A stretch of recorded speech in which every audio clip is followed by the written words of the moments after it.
capítulo 8, não é capítulo 1. 8.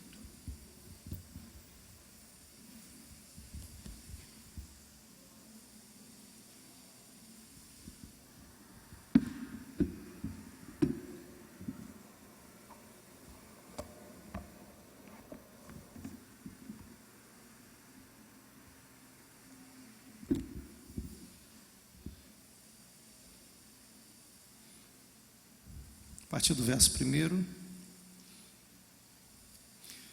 a palavra do Senhor vai nos dizer assim: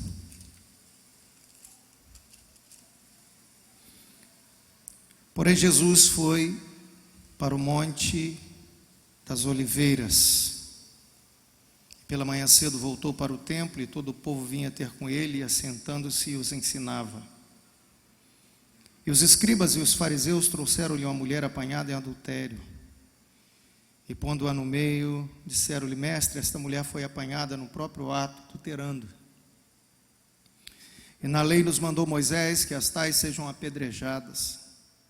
Tu, pois, que dizes? Isso diziam eles, tentando-o para que tivessem de que o acusar. Mas Jesus, inclinando-se, escrevia com o dedo na terra.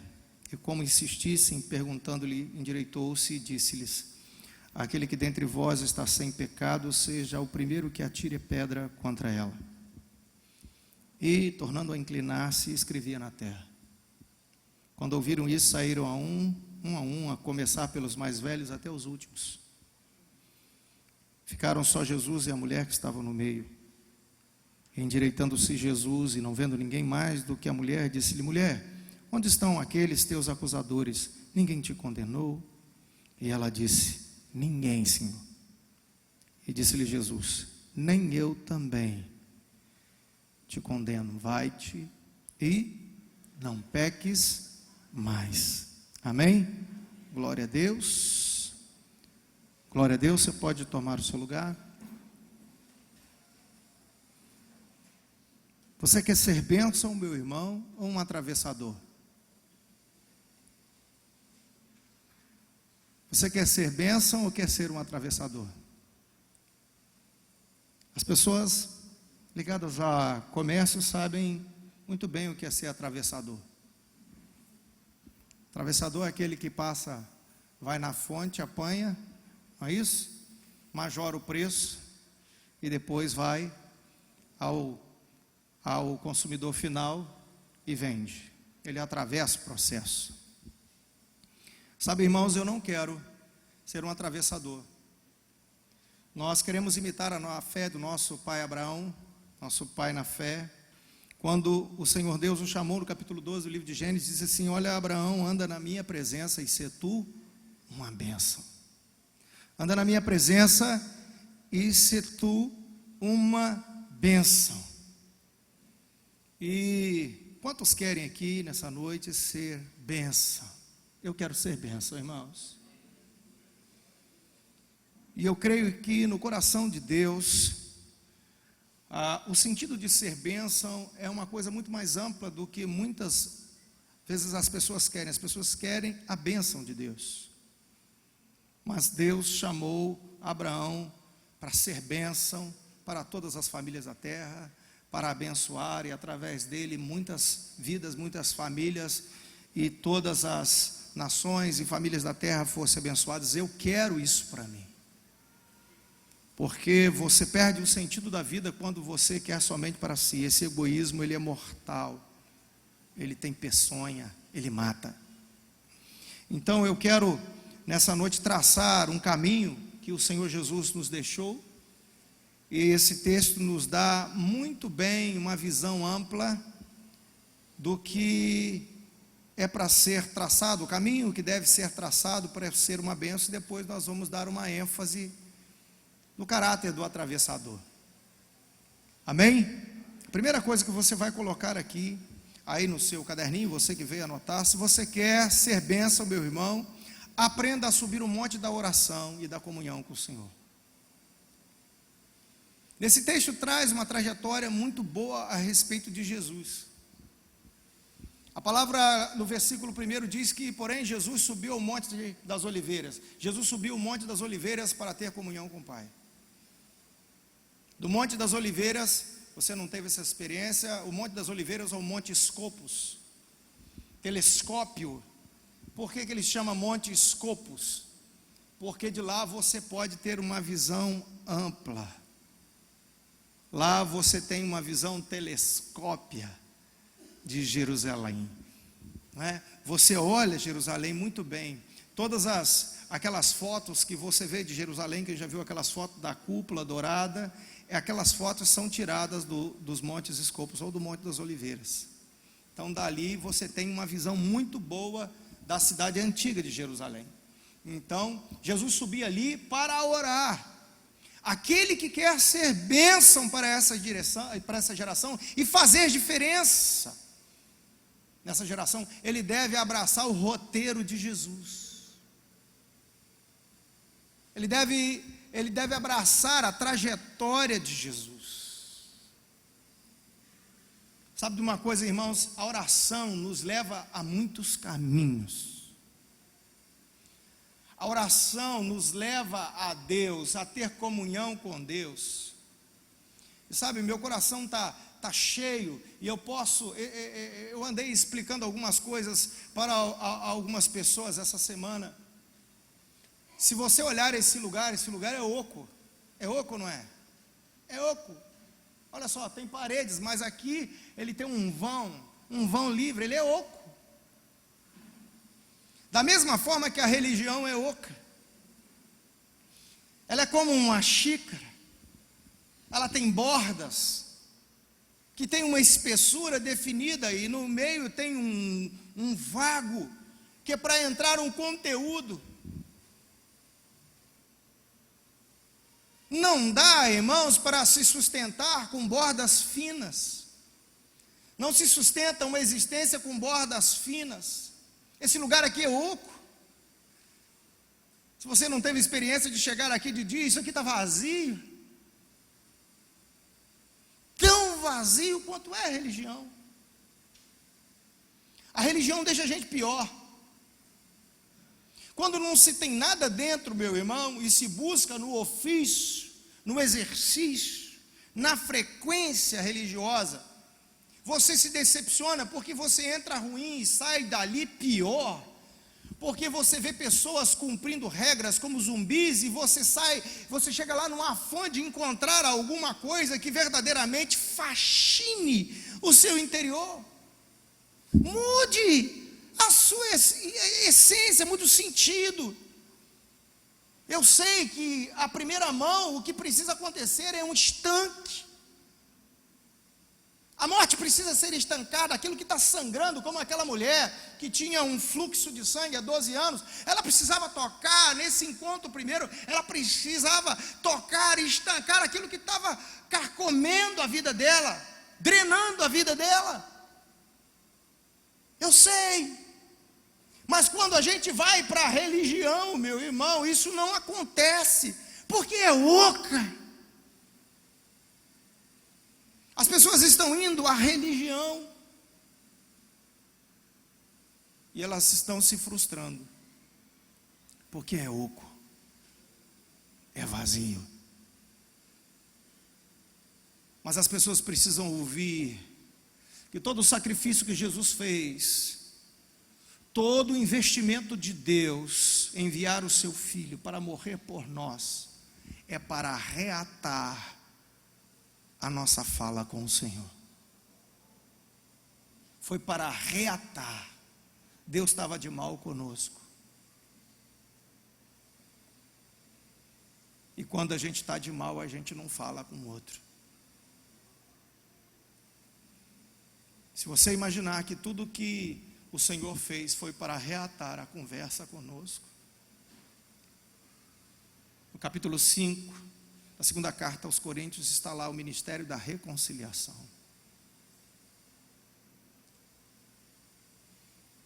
A questão toda era nos reconciliar com Deus, e Deus conosco. Ele enviou o seu Filho para poder falar de novo conosco, para termos um relacionamento eterno, não mais rompido. Eu creio, meu irmão, que quando nós encontramos a religião e não encontramos o relacionamento, nós vamos tomar café numa xícara sem café. A gente vai sentar à mesa por muitos dias tomando café, mas não tem nada dentro. Até o dia que a gente vai olhar e falar assim, mas para que eu vou ficar aqui fingindo que estou tomando café e não tem café? Tem a mesa, tem a xícara, tem os utensílios, mas não tem café. Assim estão vivendo muitas pessoas.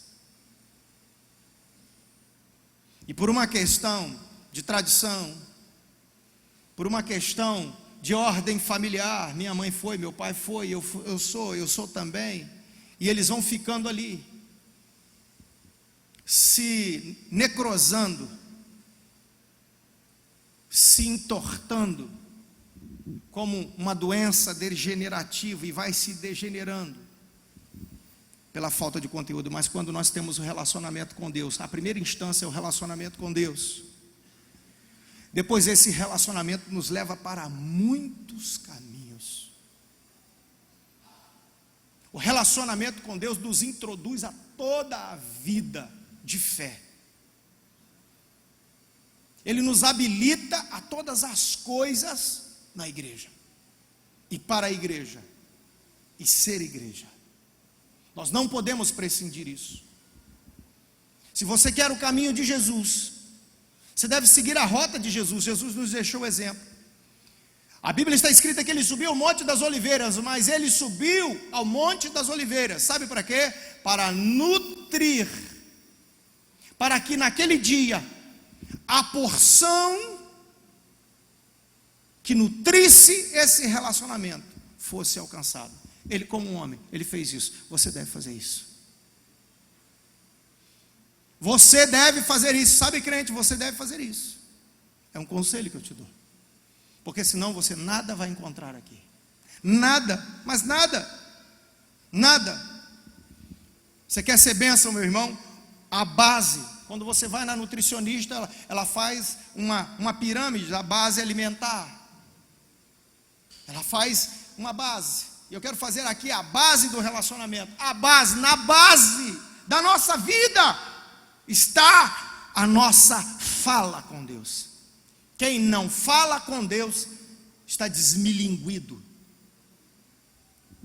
Quem não conversa com o Senhor, ele está atravessando o processo. Ele está sempre no sentido de atravessar o percurso. Algumas vezes ele passa por Jesus, e eu vou dizer o que ele faz quando ele passa com Jesus. A segunda coisa, irmãos, verso 2, olha aí. Pela manhã cedo voltou para o templo. Ele volta para o templo. Depois de abastecido, depois de suprido, ele volta para o templo.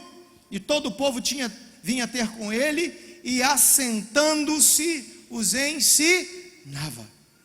Sabe, você quer ser bênção, meu irmão? Quantos querem ser bênção aqui? Você precisa ser pastoreado.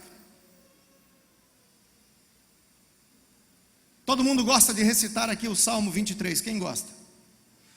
O Senhor é o meu pastor e nada me faltará. É isso? É isso?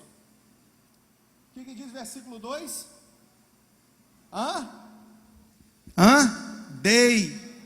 Deitar-me faz em verdes pastos. A palavra não diz que ele convida você a sentar ou a deitar.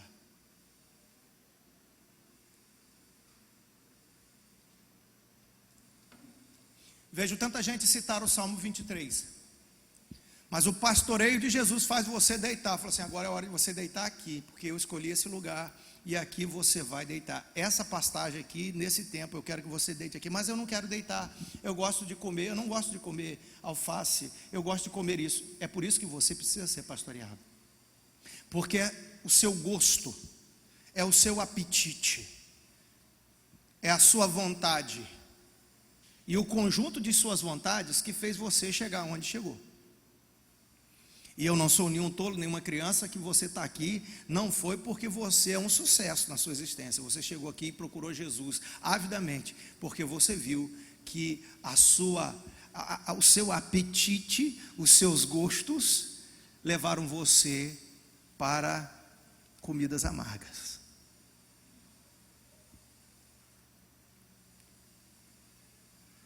Então, meu filho, você precisa ser pastoreado. Nós precisamos ser pastoreados, irmãos. Pastoreio talha o nosso caráter. O pastoreio acrescenta conteúdo acerca de tudo que diz respeito à nova vida em Cristo. Ser pastoreado, meu irmão, é assentar para ser ensinado. Salomão diz que as palavras do sábio, elas têm que ser ouvidas em silêncio.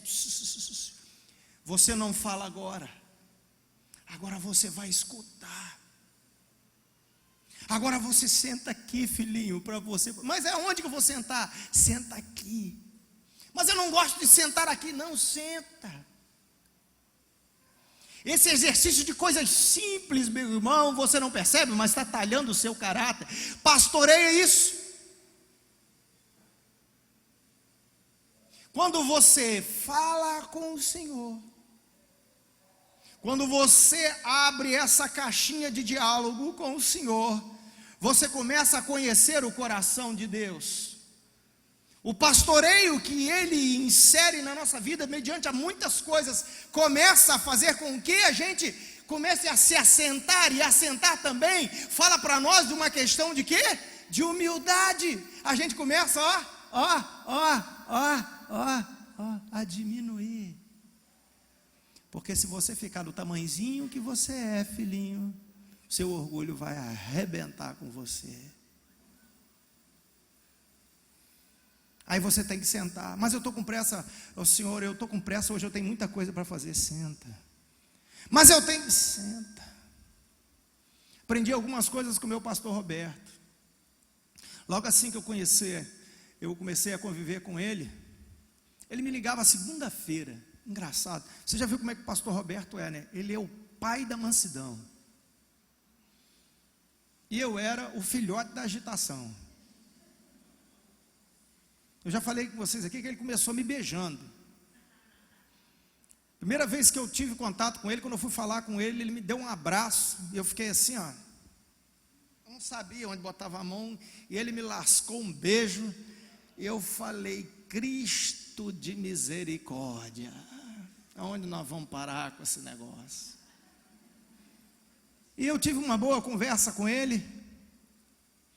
E aí nós começamos a estabelecer um relacionamento. Aí de vez em quando ele ligava para mim: você está onde? Segunda-feira. Não, pastor, estou resolvendo uns negócios da igreja aqui, que eu estou no meio da rua, que eu estou fazendo isso, assim, assim, assim, porque eu preciso ver isso. Ele vai para casa. Falei, como?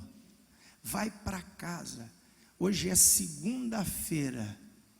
Vai para casa, liga seu ar refrigerado, deita na sua cama e vai descansar. Falei, pastor, ele vai descansar. Com aquele jeito que não levanta a voz hora nenhuma.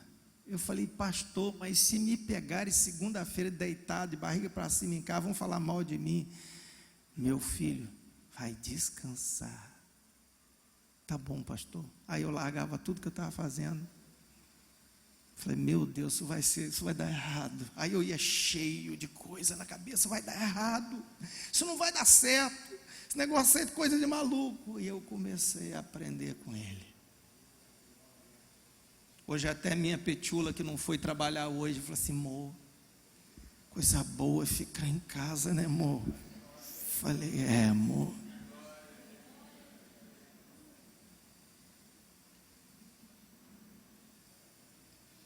Sentar. Sabe por quê? Porque a gente acha que a gente vai fazer alguma coisa aqui. A gente, na nossa soberba, a gente acha que vai realizar. Porque se você não levantar e não fizer, o mundo vai acabar. Eu quero dizer uma coisa para você, não vai não. Eu só tenho algo para te dizer com muita calma nessa hora.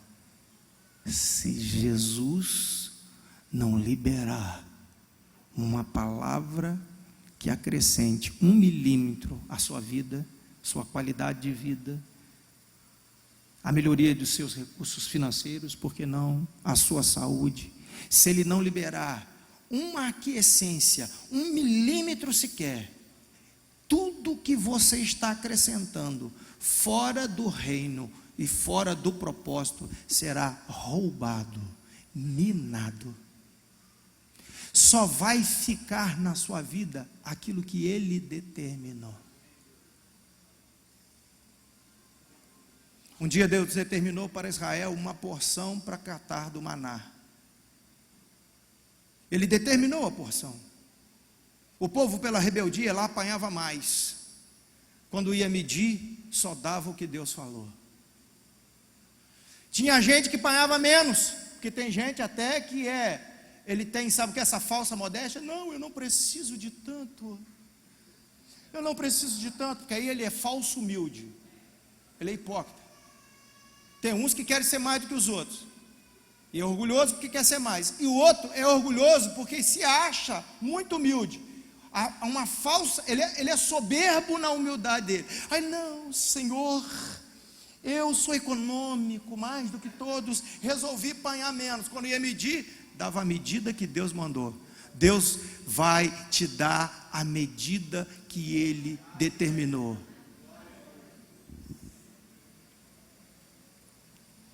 Senta. Olha para o seu irmão e fala assim, ó, senta, filho. Desce aí, senta. Senta. Relacionamento com Deus vai nos ensinando, ó. Senta. Mas eu preciso amanhã. Senta. Senta. Jesus quer te ensinar. Senta. Senta ali. Porque se você não aprender, filhinho, e eu quero dizer uma coisa, nós temos que aprender no andar com o Senhor, no relacionamento. E nós precisamos aprender de Jesus, nós precisamos aprender das coisas de Jesus, da história de Jesus, das coisas que são respectivas à vida de Jesus, ao caminho de Jesus, à palavra de Jesus, aos personagens que personificam Jesus. Toda a palavra de Deus, desde o Gênesis ao Apocalipse, ela tem um relacionamento com Jesus e fala de Jesus e aponta para Jesus. Então, eu preciso saber das coisas a respeito de Jesus. Imagine se eu não tirar o tempo para aprender. Sabe, queridos, eu preciso dizer isso rapidamente. Muitas vezes as pessoas olham para mim e falam assim, olha, o pastor, ele aprendeu muita coisa no seminário. Eu quero dizer, as coisas que eu aprendi mais foi na união de treinamento, escola bíblica dominical. As coisas que nos dão mais base são essas.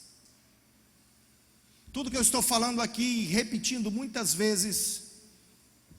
Uma vez eles fizeram um joguinho, pegaram um joguinho da Bíblia e começaram eles falam que eu não posso participar. Pastor, o senhor não pode participar, porque o senhor é pastor. Eu falei, não, eu frequentei a escola bíblica dominical.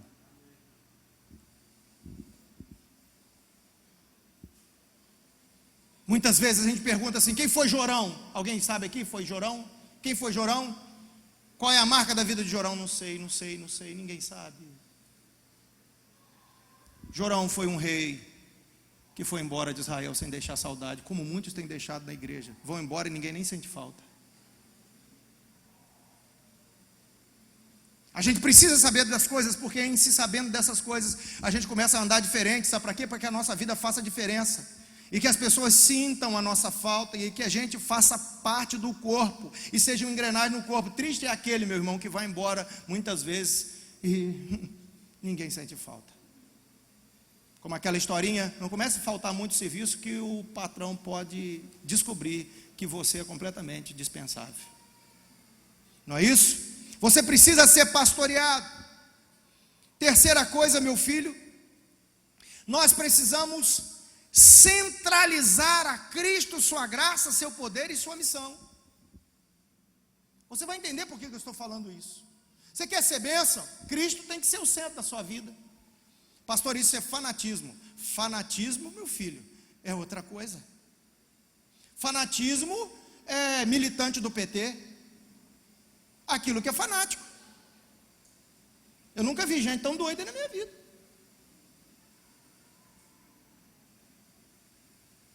Quem roubou? FHC, FHC, FHC, FHC, FHC, FHC, vocês precisam ver, FHC, engavetador, FHC, FHC, FHC, perigo, FHC, perigo. Isso é fanatismo. Sabe o que é fanatismo, meu irmão? Por que você vai na igreja? Não, porque mamãe foi. Mamãe sempre foi, eu estou indo. O que é isso? Isso é fanatismo. Se alguém perguntar qual a razão da sua fé, eu não sei, isso é um fanático.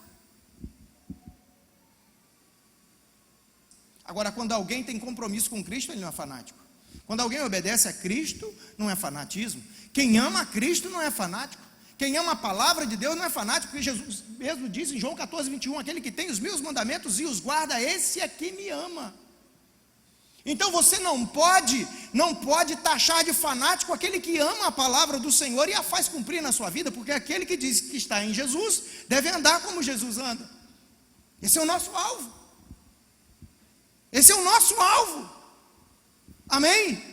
Então eu tenho que centralizar o reino, porque foi ele mesmo que disse, Mateus 6,33, antes buscai primeiro o reino de Deus e a sua justiça, e as demais coisas vos serão acrescentadas. Amém? Você quer ser bênção, meu irmão? Centraliza Cristo.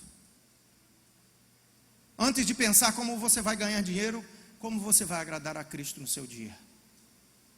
Antes de pensar como você vai prover alguma coisa melhor para a sua família, como eu vou agradar a Cristo. Não é só chegar na igreja e cantar que sejas meu universo. Que sejas tudo o que penso e o que sinto. Que de manhã seja o primeiro pensamento. A luz em minha janela, quando eu abro assim. A primeira coisa do meu dia. Não é só cantar, é viver isso. É você olhar uma pessoa e ver naquela circunstância, quando o Espírito Santo te tocar, uma oportunidade de falar de Jesus, antes de falar qualquer coisa. Antes de cobrar qualquer coisa, exigir qualquer coisa, você dar gosto. Ser cristão. Isso sim. Nós precisamos centralizar a Jesus. Jesus precisa ser o centro da nossa vida, o esteio. Nós precisamos falar para Ele isso todos os dias. Quarta coisa, meu irmão. A gente precisa desejar, saber o que Cristo está escrevendo na terra. Esse texto tem uma coisa bem interessante, irmãos. No meio daquela rebimboca toda que estava ali, o povo estava querendo fazer, Jesus estava escrevendo com o dedo na terra. Ele deu uma resposta para aqueles homens, que depois eu vou entrar no mérito da questão. Depois que ele acabou de dizer alguma coisa,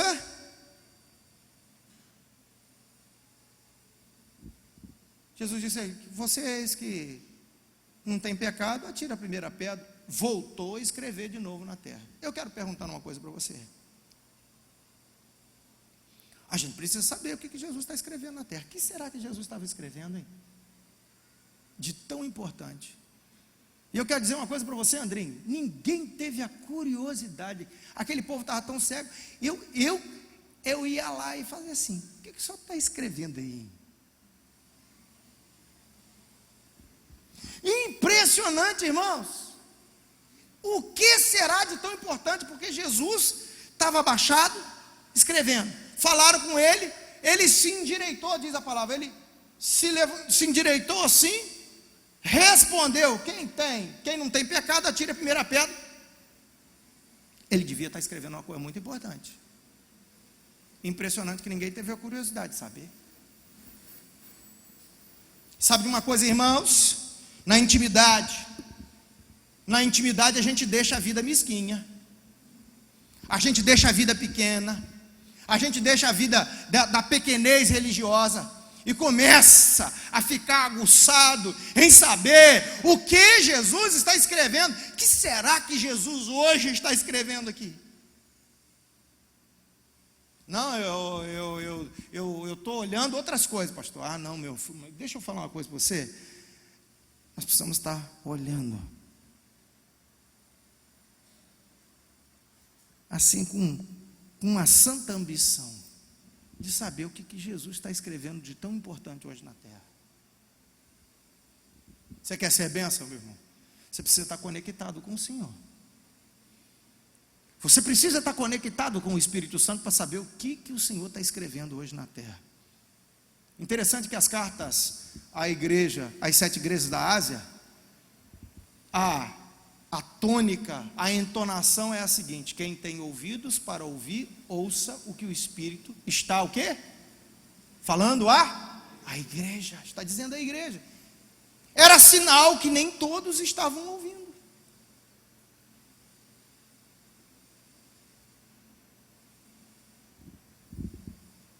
O que Jesus estava escrevendo na terra era mais importante do que aqueles indagadores estavam perguntando. Sabe, irmãos?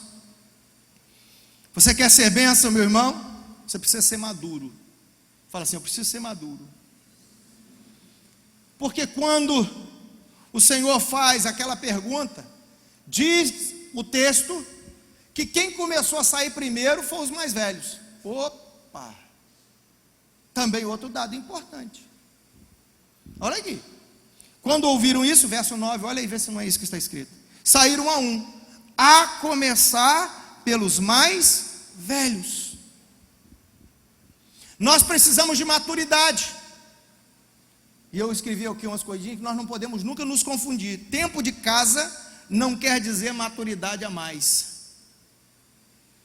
Mas com quem se casa e por quanto tempo se está em aliança profunda, isto sim gera maturidade e conhecimento de Deus.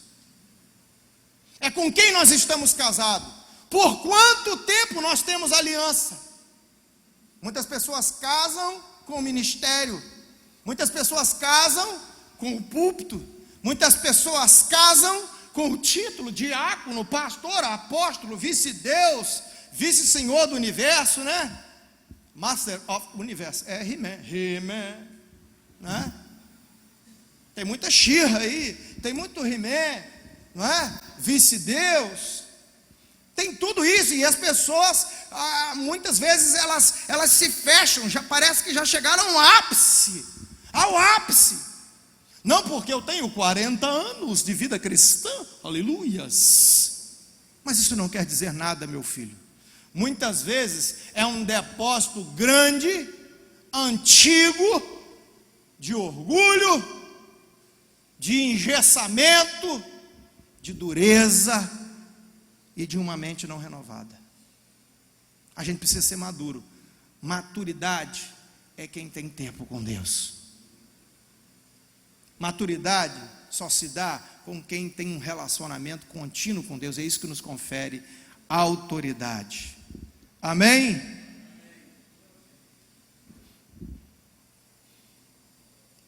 Você quer ser bênção, meu irmão? Não quer ser um atravessador? Seja instrumento de misericórdia, amor e justiça. Quando aqueles homens todos foram embora, nosso mestre olhou para ele e falou assim: onde está aquele povo que estava te acusando, querendo te meter a pedra aí? Foi embora? Não, senhor, não ficou ninguém não. Ele disse: pois é, eu também não te condeno não, mas preste bem atenção. Vai e não peques mais. Como aquele sujeito que estava no tanque de Betesda, que foi curado. Depois Jesus o encontra e fala assim: ai, você não faz mais de novo, nada errado de novo não, para que não te suceda mal pior. Nós temos que ser instrumentos de amor, amém? Nós não temos que ter preconceito com ninguém, porque não somos melhores do que ninguém. Eu sei que uma reclamação que muitas pessoas que não conhecem a Jesus têm com relação aos crentes, você não gosta de usar isso, é porque crente é soberbo. E eu concordo com eles. Crente é soberbo demais. Conteúdo de menos e bobeira demais. Parece até que foi eles que morreu na cruz para se salvar. O cara é xexelento demais. Uma vez eu fui num evento, eu estava na fila, nós estávamos todos na fila, numa igreja grande lá em São Paulo, todo mundo na fila. Entrou um sujeito, cortou a fila e todo mundo foi lá, meteu o peito no rapaz que estava lá com o ingresso. Sou filho do rei. Ele é filho do inferno. Ele é filho do demônio. Ele é filho do coisa ruinzinha, do rabudo, chifrudo, caneludo, seja lá o que for, umbigudo, seja lá. Mas filho de Deus ele não é. A gente precisa saber que nós não somos melhores do que os outros. Sabe, eu estou falando isso aqui porque nós precisamos arregaçar as nossas mangas. Deus vai salvar os improváveis. Deus vai botar gente catingosa, fedegosa. Deus vai chegar para perto de você. Quando você vai na África, as crianças que querem abraçar você, deixa eu dizer uma coisa para você, elas têm um CC, que não é CC, filho. São todas as letras do alfabeto. Eu quero dizer para você, se você tiver o prazer de fazer uma tour no exterior e quiser ir comigo para a África, o avião que sai do Senegal, nós pegamos o avião que sai do Senegal para Guiné-Bissau, você não tem ideia do que é um avião climatizado, fechado, com ZZZ. É de queimar. Você entra no táxi, é de queimar. Quando você chega na reunião da igreja, querido, lá você sua com força. Eu tenho foto, eu te mostro. Você começa a falar, a água começa a descer por trás, assim. Você sai todo molhado, roupa de baixo, de cima, de lado, onde tiver roupa, está colado no corpo, o sapato está assim. Você sua, porque lá é úmido, tem muita mata, e é quente e úmido. Então, filho, é uma torneira, é embica. E os irmãozinhos lá, antes de a gente começar a ministrar, eles cantam 2 horas, batendo a tabaco, todo mundo dançando. Imagina, nesse suador. E depois eles querem te abraçar. Muitas vezes as crianças vêm te abraçar com a cabeça, você vê as coisas andando, é cheio de piolho. Posso dizer para você, eles põem a comida com a mão, comem, vêm e dá a você com a mão suja. Mas foi por esses que Jesus morreu. Você não pode ser de Jesus, você tem asco. Você é melhor do que os outros. Sabe por que você tem esse problema? Porque você é orgulhoso, você precisa de cura. Você ainda não assentou ainda para aprender. Porque por eles Jesus morreu.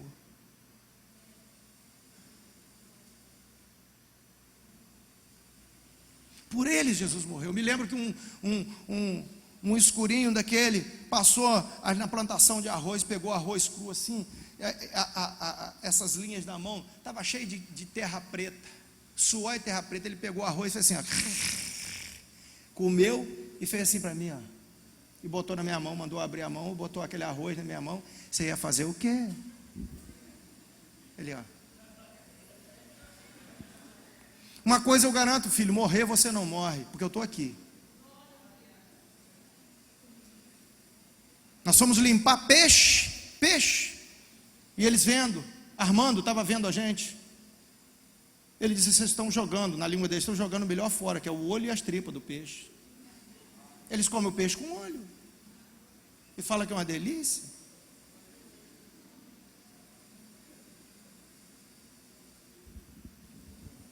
Para nós é brabo, mas foi por eles que Jesus morreu. Se não levantar um adenoélio, se depender de você, você fica com cara de nojo, eles morrem, eles vão para o inferno. O seu nojo muitas vezes é um atrapalho para Jesus salvar alguém. Nós precisamos ser agente do amor, nós precisamos ser agente de misericórdia,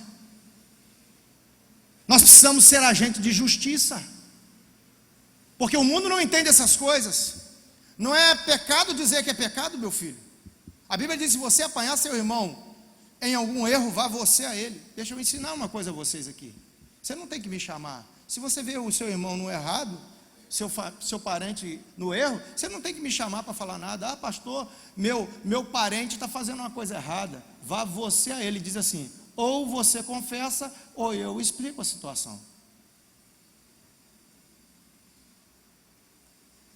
Se Douglas pega um irmão da igreja no pecado, a Bíblia diz, Mateus capítulo 18, vá você a ele. Se ele não te ouvir, apanha um irmão da igreja, vá de novo a ele. Se ele não se arrepender, leva à igreja. Aí considera o gentio e publicano. É isso que Jesus falou. Você não tem que chamar ninguém, porque senão vira fofoca. Eu não vi, você que viu, para você é ele. Ah, pastor, mas vai dar problema. Então você quer que dá problema para mim?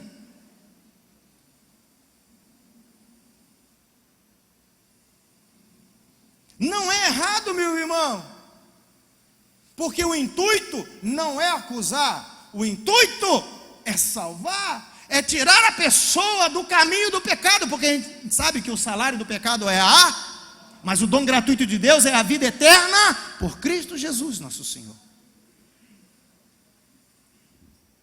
E só é ousado para fazer essas coisas quem ama, meu irmão. Quem ama faz essas coisas, porque quem não ama veio e vai falar com quem não deve. Quem não ama vai ver a pessoa fazendo essas coisas e começa a espalhar. Mas quem ama vai lá e diz assim: você está fazendo uma coisa muito ruim, e você precisa saber que isso é errado. Você precisa se arrepender disso. Então tá bom, então vou chamar outro de testemunha. Ó, peguei fulano assim, assim, assim, assim. Você vai ouvir o que ele tem para dizer. Então vamos fazer o seguinte: agora nós vamos para a igreja. E sabe, você vai levantar, ó, peguei fulano assim, assim, assim. Você é doido? Peguei fulano, é testemunha que eu fui a ele, fomos dois juntos, não se arrependeu. Então ele está fora da comunhão da igreja. É assim que se faz. O pastor está aqui para ensinar, para pastorear vocês. Nós precisamos ser pessoas do amor de Deus. Precisamos ser como aquele samaritano. Não podemos largar as pessoas caídas. Quer ajuda? Vamos lá, vamos jogar vinho e azeite. Vamos lavar a ferida. Já entrei em banheiro com viciado, todo mijado, em cima de uma cama, tive que pegar nu, entrar dentro do banho, me molhar todo, lavar o cidadão, limpar o nariz dele, cheio de cocaína, lavar. Esse é o nosso papel. Ah, pastor, mas que coisa. Eu falei assim: mas filho, eu prefiro lavar um viciado arrependido do que tratar com um crente rebelde, orgulhoso. É a pior desgraça que tem no mundo, é um crente metido a besta, que se justifica, que aponta os outros, que fica falando vai tomar conta da vida dos outros, ou por que você não olha fulano, do que você pegar um endemoniado, pegar uma prostituta, pegar um homossexual e falar do amor de Deus e demonstrar o amor de Deus para ele. Esse é o nosso papel, irmãos. Você quer ser bênção, meu irmão? Você quer ser bênção? Você quer repetir comigo? Vamos repetir? Só para gravar? A gente precisa subir ao monte da comunhão, não é isso? A gente precisa ser pastoreado. A gente precisa centralizar a Cristo, sua graça, seu poder e sua missão. A gente precisa desejar saber o que Cristo está escrevendo hoje na terra. A gente precisa ser maduro. E a gente precisa ser instrumento da misericórdia, do amor e da justiça. E o atravessador?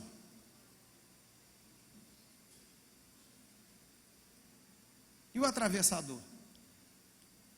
O atravessador é aquele sujeito que não estava no monte para orar. Vê se ele apareceu na hora que Jesus estava lá no Monte das Oliveiras. Ele não apareceu, porque ele não aparece para orar. Ele não comparece diante de Deus para essas coisas. Não, isso aí não. Muitas vezes o atravessador crente fala que oração é para mulher.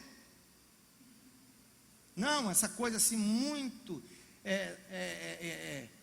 espiritual, sensitiva, é para mulher. Porque eu sou macho, entendeu? Essas sensibilidades para mim, eu estou na capa, eu sou o homem de ferro, é assim, sua matéria é orgulho, sua estrutura é soberba, seu coração é de pedra, você não se deixa admoestar, tu não é nada, tu é um perdido sentado aqui, ó. E Deus não conta com o atravessador. Tudo começa no monte da oração. Quem não está no monte não começou a trajetória. O atravessador não está lá. Sabe, meu irmão, sabe quem é o atravessador? O que não desceu à casa do oleiro para ser ensinado.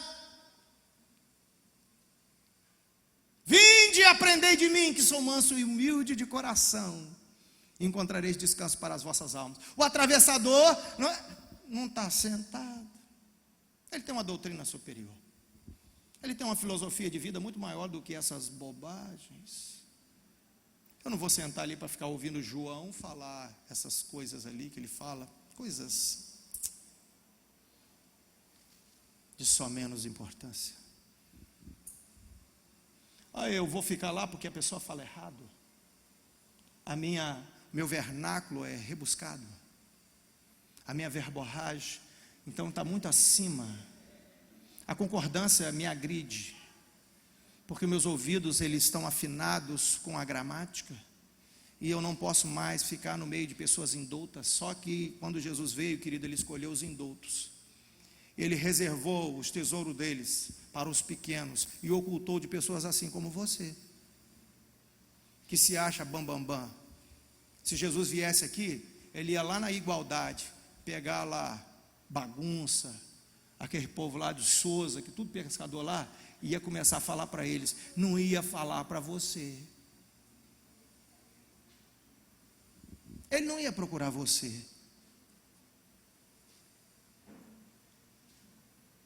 Porque você já se basta. Você é o próprio Sassá Mutema, salvador da sua própria pátria. O atravessador é aquele que nunca está onde Jesus está ensinando. Ele não aprende nem na intimidade, e também não se purifica, nem na obediência, nem na intimidade. Ele está lá, não precisa descer. Você sabe, meu irmão, sabe quem é o atravessador? Aquele que colocou questões ao centro, e não é Jesus. Impressionante, irmãos. Jesus tinha acabado de orar, colocado o povo para sentar, estava ensinando, chegou o atravessador, colocou uma mulher pega em flagrante adultério no centro. Ele retira Jesus do centro e coloca outras pautas. Você já viu como pessoas estão mais preocupadas com bobagens do que centralizar a Jesus? O atravessador é aquele que não centraliza Cristo. A linguagem dele não fala de Cristo. Ele não está preocupado o quanto precisa de receber de Cristo, do Espírito Santo, da graça, da unção. Ele não fala da unção. Ele não fala do Espírito Santo. O Espírito Santo não é centro na vida dele. As coisas de Deus não são centro. Pergunta a ele se é centro. Ele quer discutir bobagens. Porque Jesus não é o centro da vida dele. Sabe quem é o atravessador? Aquele que nem sequer quis saber o que Jesus estava escrevendo na terra. Esse é um atravessador. Pergunta. Por causa que Jesus não quis dar bola para a mulher adulta, ele também não quer mais saber de nada. Ele queria tacar pedra. Como ele não pôde tacar pedra, ele está insatisfeito. Tem muita gente que hoje aqui não vai poder tapar uma pedra, não vai ficar feliz. Eu vou lá hoje, vou ver o que vai dar lá. Já pegou 5 pedras, não é para matar o gigante, não são as 5 pedras que falam de salvação, né? Mas ele não tem aquelas pedras talhadas no rio, ele não tem aquelas pedras preparadas na intimidade com Deus, no fluxo do rio, do Espírito Santo. Não, ele tem as pedras pontudas, que são oriundas da pedreira do seu coração. É essas que ele bota no surrão. E eles não estão lá para derrubar os gigantes. A luta deles não é contra os principados e as potestades. A luta deles são contra as pessoas. Eles estão querendo tacar pedra nas pessoas, não nos gigantes, não nas fortalezas. Eles não estão olhando para a resistência espiritual, que sequer sabe o que é resistência espiritual. Ele não tem compromisso com isso. Esse é o atravessador. Eles não estão chorando aos pés do Senhor, falando: Senhor, salva alguém, tira alguém. Eles não estão estendendo a mão para ninguém. Esse é o atravessador. Eles querem matar alguém. Eles não querem ser instrumento de vida para alguém. Eles estão querendo assassinar alguém. E assassinam com as suas vidas, com as suas palavras, com a sua cara de bode da maçonaria.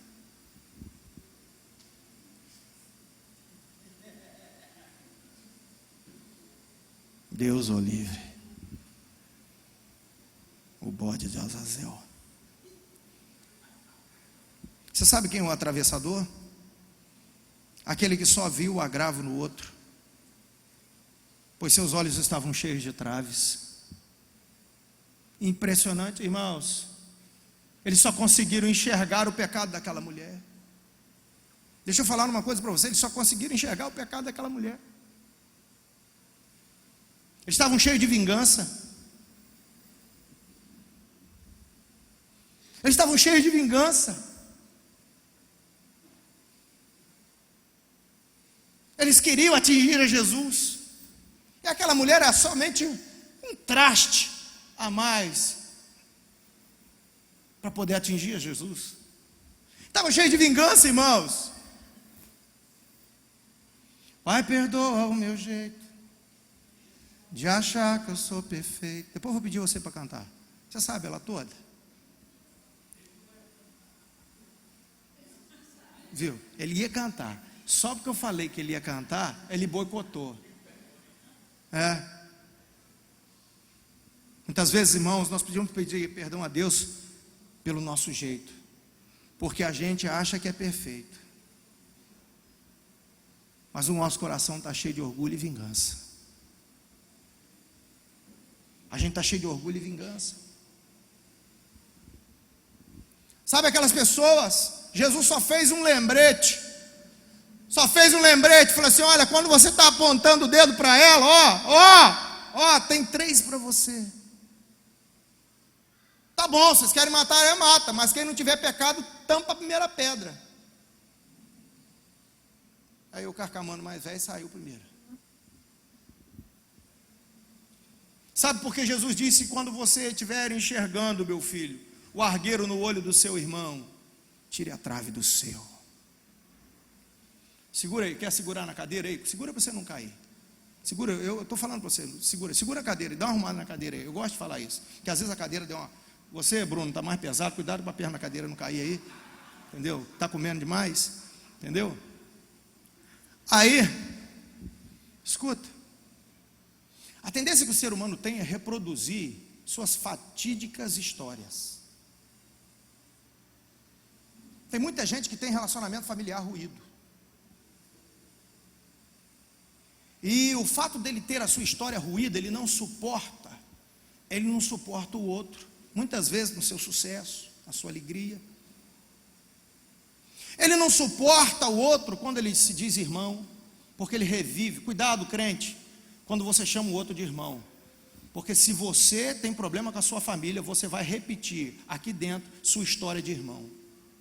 Aí seus irmãos não vão prestar. Procura rever aí se algum irmão seu presta. Quando você começa a dizer que nenhum irmão presta, você começa a olhar dentro da sua família se algum irmão seu presta para você.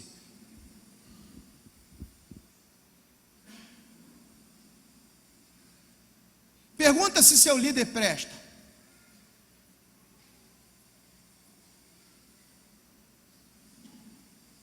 E outra coisa, eu quero dizer para você que isso não é só a nível de igreja não, tá? Porque muitas vezes a gente emprega irmão e bota o irmão para trabalhar para a gente, e pelo nosso histórico de irmão a gente começa a matar o irmão da igreja, porque a gente só sabe desprezar irmão, desconfiar irmão, porque foi isso que nós aprendemos a vida toda.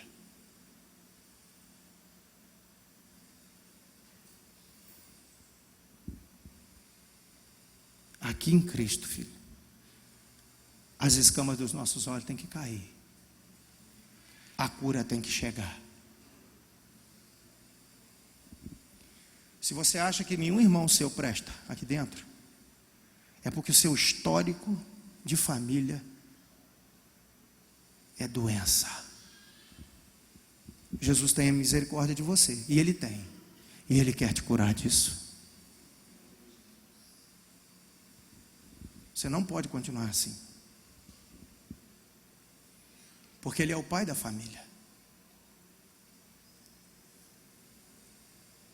Ele é o pai dessa família. Muitas vezes a gente só consegue ver agravo na vida do outro. Não consegue enxergar a trave que está no nosso olho. É por isso que a gente enxerga só agravo na vida do outro. Jesus precisa sarar o nosso berço. Nós precisamos cristianizar a nossa cama. A gente precisa sarar a nossa descendência, a nossa ascendência.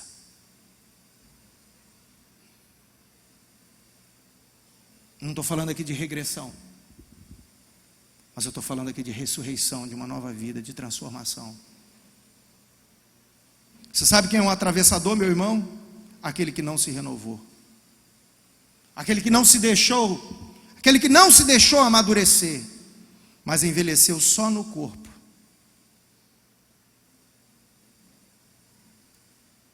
E na mente também ele envelheceu. Não foi só no corpo que ele envelheceu, mas ele envelheceu na mente. Paulo, no capítulo 12, Romanos, versículo 2, diz: mas transformai-vos pela renovação do vosso entendimento. O atravessador, meu irmão, que não tem a mente renovada, ele certamente, ele vai ter complicações com Jesus. Sabe, meu irmão? Por último, quem é o atravessador? Aquele que por preconceito e religiosidade deixa de cumprir o seu papel de cristão, de amar, de discipular, mostrar a vida que é Cristo e a morte que está para aquele que de maneira quanto mais se mantém no caminho do pecado. Esse é o atravessador. Meu Deus. Quinta-feira, meu irmão, é tempo de bênção. Existe uma barreira imensa, e eu tenho visto que algumas pessoas dizem assim, essa semana mesmo disseram assim para mim: pastor, eu estou quase lá, eu estou quase pronto. Você sabe por que as pessoas dizem que estão quase prontas? Porque nós construímos uma ideia na cabeça delas que as pessoas que estão aqui estão todas prontas. Você sabe que as pessoas lá de fora pensam que aqui está todo mundo pronto.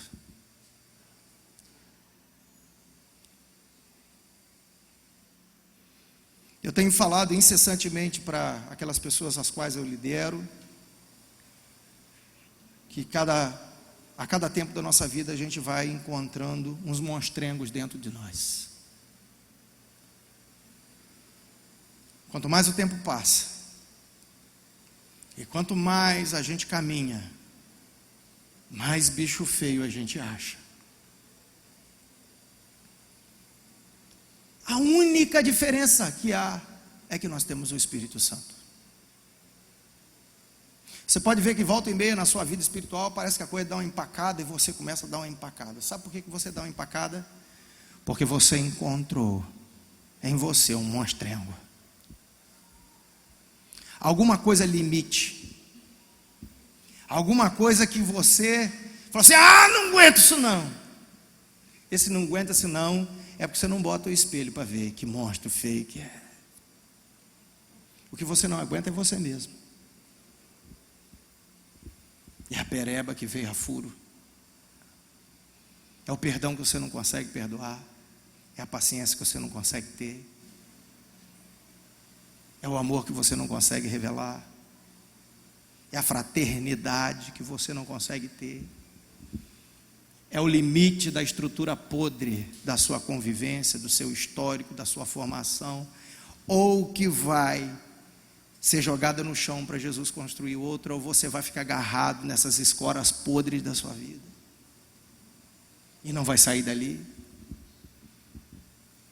É o orgulho que não vai conseguir sair, porque não vai conseguir obedecer coisas mínimas, não vai conseguir deixar de ser aquele mesmo que bate sempre na trave. A há uma coisa, meu irmão, há uma coisa sempre para morrer dentro de nós, e sempre coisa feia, porque o bonito sempre precisa nascer. Você só não pode ser um atravessador, porque senão Jesus está na trajetória dele, e você vai entrar no sentido contrário, colocando outras coisas como prioridade, querendo bagunçar o coreto, querendo dizer que Jesus não é Jesus. Ninguém fala isso, mas quem sofre é a igreja. Você não pode falar de Jesus, né? Porque se você falar mal de Jesus, você está enrolado, fica feio para você. Mais fácil é falar que a igreja está errada. Aí você quer descentralizar a Cristo e colocar as suas pautas no centro. Não seja atravessador, porque quem está amando, cuidando, ensinando, discipulando, estendendo a mão, aprendendo, orando, buscando ao Senhor, não tem tempo. Quem está de olho, prestando atenção no dedinho de Jesus, escrevendo na terra, não tem tempo para pensar besteira. Está com muita vontade de saber o que ele está fazendo na terra. Amém? Baixa sua cabeça aí. Eu quero dizer algo para você. Jesus nos ama muito.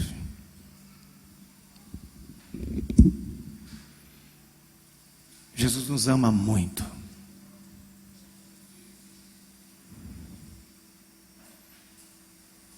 Ele quer te abençoar. E que a bênção do Senhor fique em você e você seja bênção.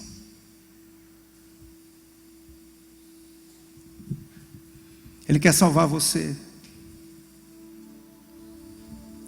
Jesus não veio para condenar o mundo, mas veio para que o mundo fosse salvo por Ele.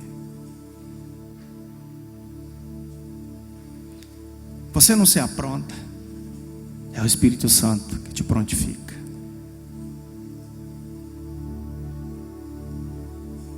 Sabe,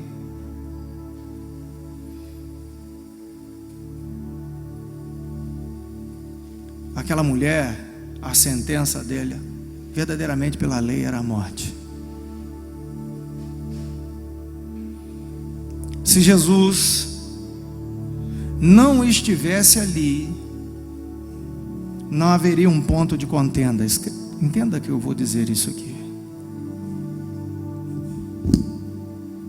Continue.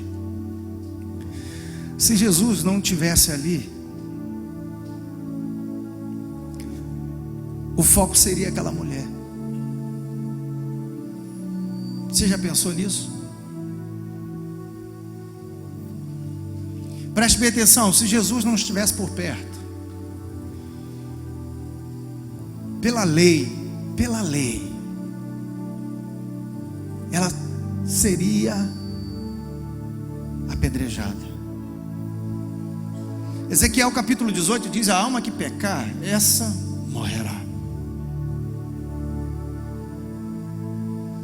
Mas interessante, irmãos, ali se cumpre na verdade todo o propósito eterno. Jesus escrevendo na terra, quando apanharam aquela mulher em flagrante adultério, levando para ser apedrejado, encontraram Jesus. Encontra-se Jesus, muda-se o foco. A lei dá de encontro à graça.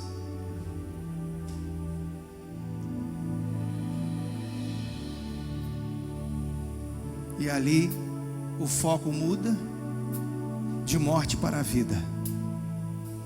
Aquele que tem poder para abolir a morte abriu uma oportunidade de vida para aquela mulher. Assim estamos nós. Assim deve ser para você.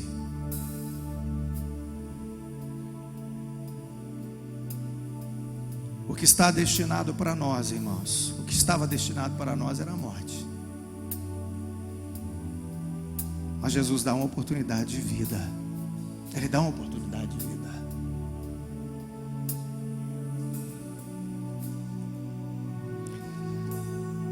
coisas não precisam ser como são. Elas não precisam estar como estão.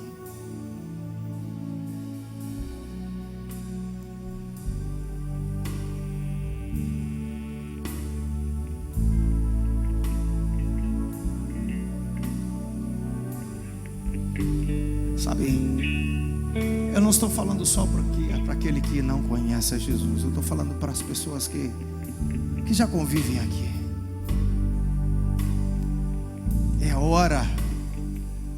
É hora de ter conteúdo.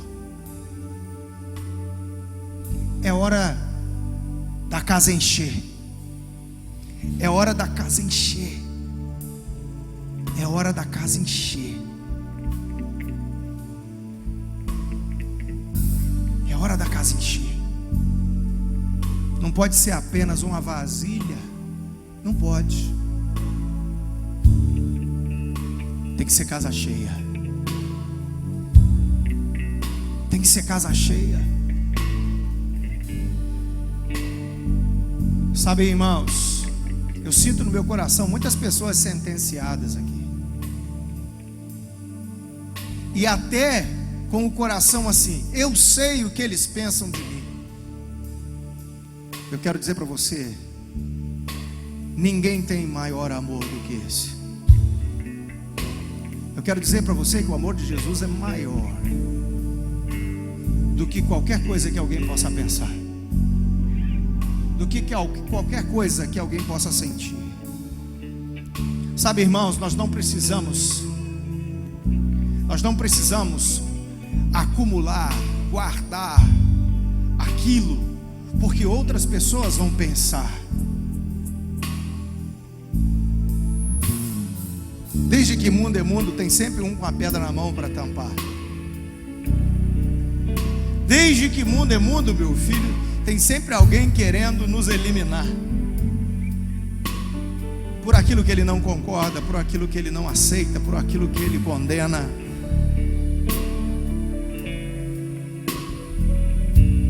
Tem sempre alguém nos questionando.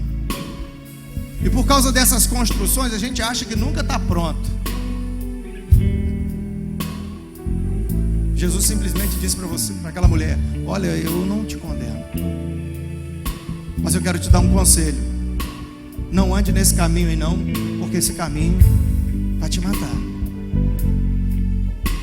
Não viva no adultério. Não viva na prostituição. A solução para os seus anseios não estão nos homens. Uma mulher adúltera é porque ela olha para uma pessoa e vê naquela pessoa um esteio. É uma carência. Ela se escora. Ela procura sustentação, porque ela ainda não conhece a Jesus. Como Jesus disse: ah, mulher, se você soubesse com quem você está conversando, você não me ofereceria água, você ia me pedir água. Eu quero dizer aqui que eu tenho aprendido com o Senhor a dizer às pessoas: o pecado vai te matar. Mas tenho aprendido com o Senhor a não me espantar quando as pessoas me falam dos seus fracassos. Eu tenho aprendido com o Senhor a gritar, a estapear o púlpito muitas vezes, porque vejo pessoas caminhando para a destruição. Mas quando elas muitas vezes chegam perto de mim e falam assim: pastor, eu caí, eu digo assim: eu quero que você quer levantar. Você está arrependido? Ah, pastor, eu estou muito envergonhado. O que eu vou fazer? Eu falo assim: peça perdão a Deus, que Ele vai te perdoar, porque Ele tem um novo começo para você. Eu tenho aprendido, irmãos, a não olhar as pessoas e me espantar, levantar a sobrancelha e achar assim: meu Deus, que coisa suja. Todos nós somos como imundo, irmãos. Qualquer justificativa nossa é como um trapo de imundícia. Mas eu sei que todas as vezes que nós nos encontramos verdadeiramente com Jesus, e a gente faz desse encontro o encontro da nossa vida. Há um recomeço, como nós cantamos aqui. Ele é liberdade para recomeçar, Ele é esperança para continuar. Vamos ficar de pé. Não há pecado que Ele não possa perdoar. Não há pecado que Ele não possa perdoar. Não há sentença que Ele não possa mudar. Não há sentença que Ele não possa mudar. E sabe de uma coisa? Jesus não está aqui para condenar você, mas Ele está aqui para dizer para você: olha, nem eu te condeno. Agora você precisa sair daqui no intuito de ser bênção. Eu estou te mostrando como é que você vai ser bênção. Há uma oportunidade para mudar de vida, irmãos. Ninguém muda de vida. Ninguém se melhora. Jesus Cristo nos transforma. Você pode levantar a sua mão? Você pode levantar a sua mão? Quantos entendem? Se você entende que você precisa de Jesus Cristo, fala assim: vem Jesus. Ele tem começo, Ele tem recomeço para a sua vida e para a sua história.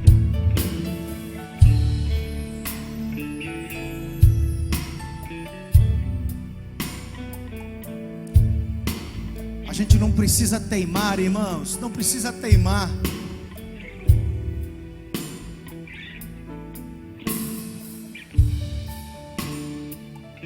Interessante que quando Jesus está conosco, a primeira coisa que Ele faz, Ele espanta a acusação. Jesus espantou aquela acusação toda. Você tem convivido com acusação? Você tem convivido com culpa? Tem culpa aí sobre você? Você carrega a culpa?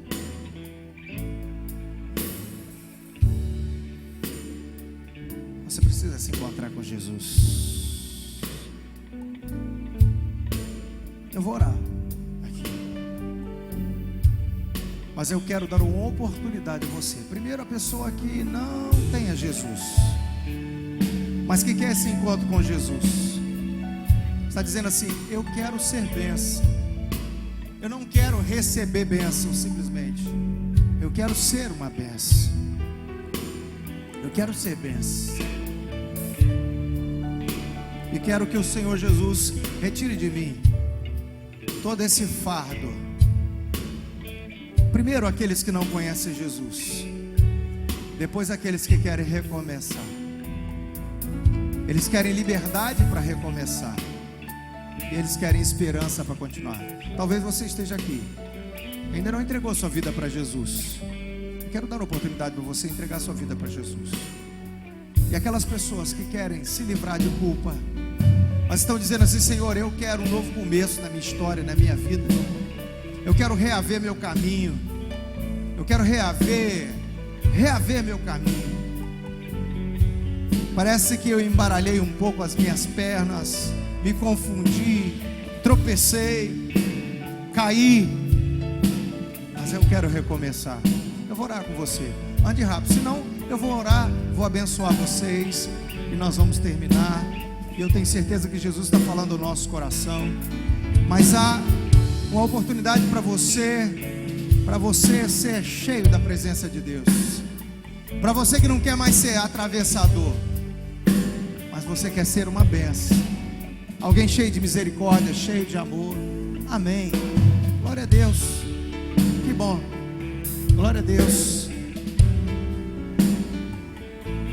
Que bom. Jesus está sempre nos surpreendendo. Glória a Deus. Que outra pessoa, Manilude, esteja com ela também, abençoe a vida dela. Tem mais alguém? O Senhor Jesus está dando essa oportunidade de salvação. Sabe, irmãos, diminui um pouquinho aqui. Eu tenho orado. Hoje à tarde eu orei e falei: Senhor, que o Senhor toque alguém. Falar para você é bom, meu irmão.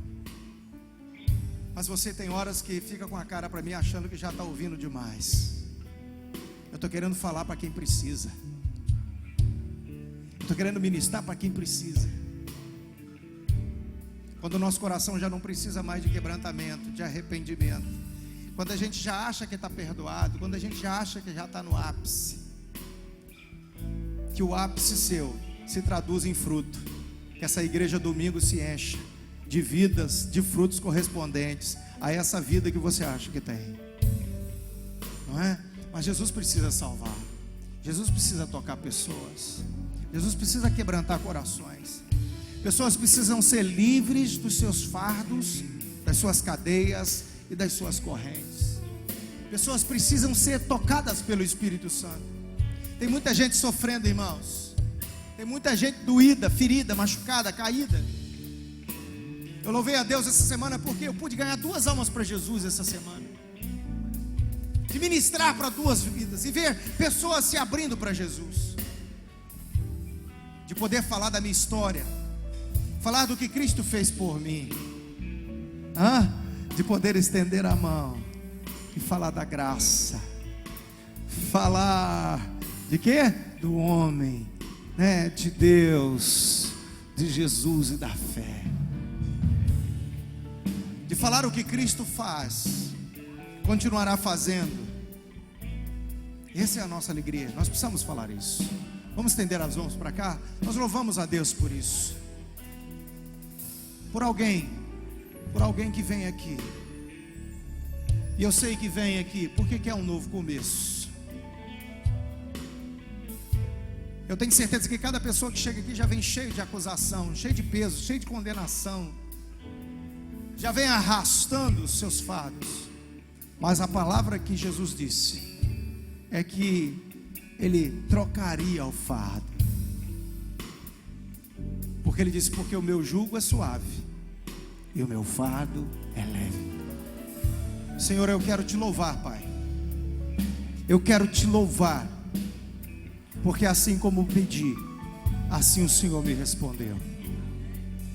Eu quero te louvar, Pai, porque o Senhor está nos chamando não para sermos atravessadores do teu caminho, mas sermos pessoas que estejam no caminho para serem bênção para essa geração. Eu quero abençoar essa vida, Senhor Deus, e assim como ela aqui veio, assim ela receba. Ó Deus, que o rio de vida, que o rio de Deus, que o Espírito de Deus, a paz de Deus que excede a todo entendimento, esteja sobre ela, ministrando, transformando, mudando no íntimo, Senhor. Ó Deus, em nome de Jesus, que a vida de Deus esteja nela e que ela seja cheia da presença do Senhor. Que, Senhor Deus, não apenas um culto, mas que um perfume novo, uma leveza de ser, o sinal da tua mudança, da transformação esteja sobre ela, e que agora ela leve a vida de Deus. Que o Senhor esteja sempre com ela, que o Senhor não a deixe, não desampare, que todo mal que a cerca, que a aflige, seja dissipado para a glória do teu nome, e que ela seja abençoada para a glória do nome de Jesus. Eu posso ouvir amém? Quem concorda com isso diz amém. Glória a Deus, glória a Jesus. Louvado seja o nome do Senhor Jesus. Louvado seja o nome de Jesus. Dê um abraço no seu irmão que está do seu lado aí. Fala assim: meu irmão, não atravesse o caminho de Jesus, esteja no caminho dele, e você será uma bênção. Amém? Que Deus te abençoe, que te dê um final de semana abençoado, que te transforme, que você seja transformado, que você seja tocado.